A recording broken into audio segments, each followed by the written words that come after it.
Subhanallah walhamdulillah wa la ilaha illallah. Subhanallah walhamdulillah wa la ilaha illallah. The Quran says you are busy piling up, calculating, developing your careers, your money, your occupation, your wealth, until you visit the graves. Think about it. When was the last time that you went to a funeral?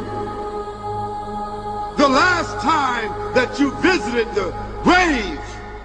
When you went to a funeral and you saw that person whom you loved that was laughing, crying, live, boasting, wealthy, educated, denying, arrogant, whatever they were. What was the demeanor of the people when you walked in that funeral home? When that person was stretched out in their last suit? What was the demeanor?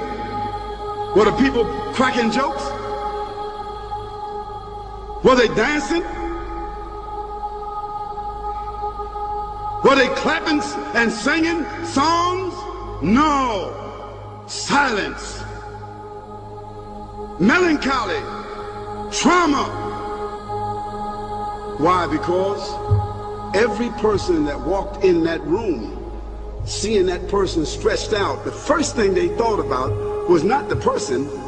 The first thing they thought about was that one day, this will be me. This will be me. This will be me. This will be me. This will be me. This will be me. This will be me. This will be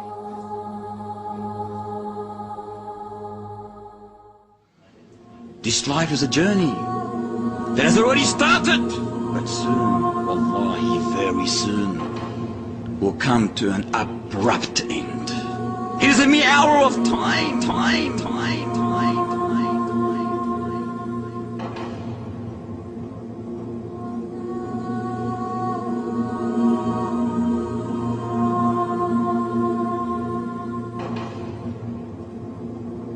The believer is not busied with this life, nor deceived by long hopes. He knows this is all an examination.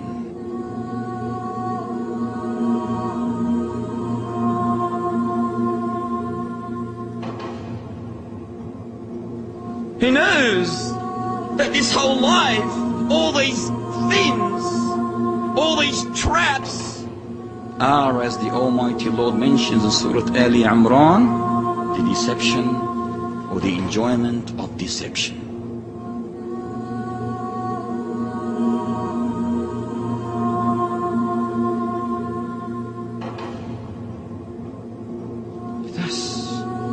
He prepares himself. He works hard. He prepares himself day and night. This is the believer. Day and night preparing himself with his utmost ability in collecting, in gathering the righteous deeds.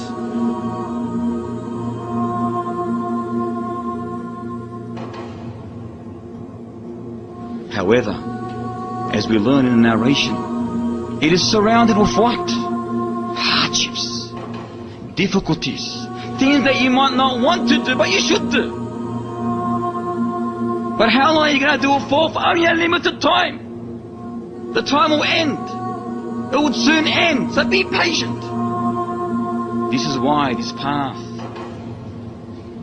needs sacrifice. This path needs self-control, disciplines, and needs patience and perseverance. It needs hard work and firm commitment upon the obligations, the worship, submission to your Creator. It needs the sacrifice of temporary satisfaction for eternal satisfaction. Why barter something temporary, which is this life, for something eternal, Why would you risk paradise for something and a pleasure that's always in the past tense? I was here, I went there. It will all end. It will all be a past tense. In paradise, it just keeps getting better and better.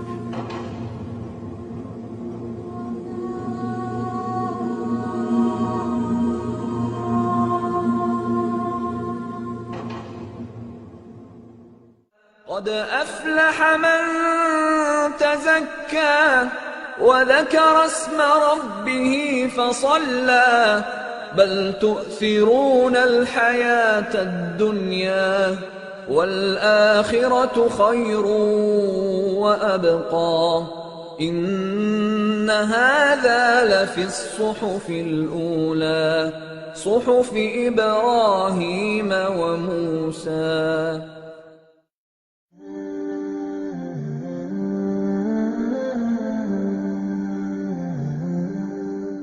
When we talk about the value of this world and the scale of the hereafter, we are referring to this all-important question of this value, this life in general, in the scale of the hereafter. And truly, to illustrate this this question and this point, Rasulullah ﷺ gave us a very beautiful example. In an authentic hadith in Bukhari, once Rasulullah ﷺ was passing through the markets of Medina. At that point, in front of him was a dead carcass of a donkey that had passed away a few days ago. It was rotting. It had a repugnant smell was coming out of that dead carcass. There were flies buzzing around it. The donkey itself was not a pleasant sight. It was decaying, obviously, and it had very long ears, as the hadith mentioned.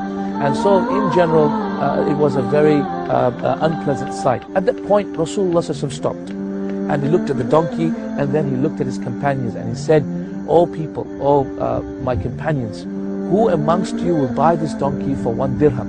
And a dirham is one silver piece of coin.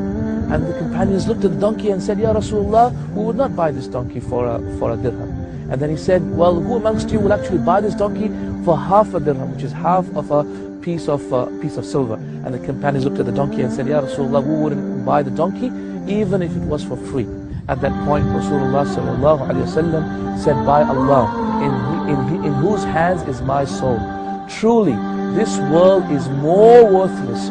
Truly, this world is more worthless in the sight of Allah subhanahu wa ta'ala than this donkey in your eyes." Subhanallah. This world is more worthless in the sight of Allah than this donkey, this dead, decaying donkey, and that is decomposing and a repugnant smell coming from it. Is this the true value of this world in the eyes of Allah subhanahu wa ta'ala? If you put your finger in the ocean, do you think the ocean will be decreased? The Prophet ﷺ said the simulation, the example, the example of this life compared to the hereafter. Please give me your attention to this hadith. The example of this dunya to the hereafter, just like someone يضع إصبعه في اليم, someone he put his finger in the ocean, and look with your finger, that is your life, and the ocean is the hereafter, the hereafter, the hereafter, the hereafter.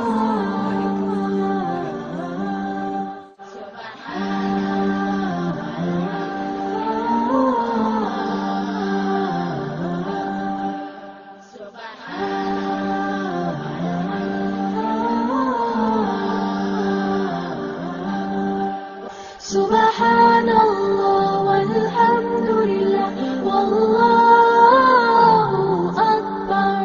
Subhanallah walhamdulillah wallahu akbar. Subhanallah.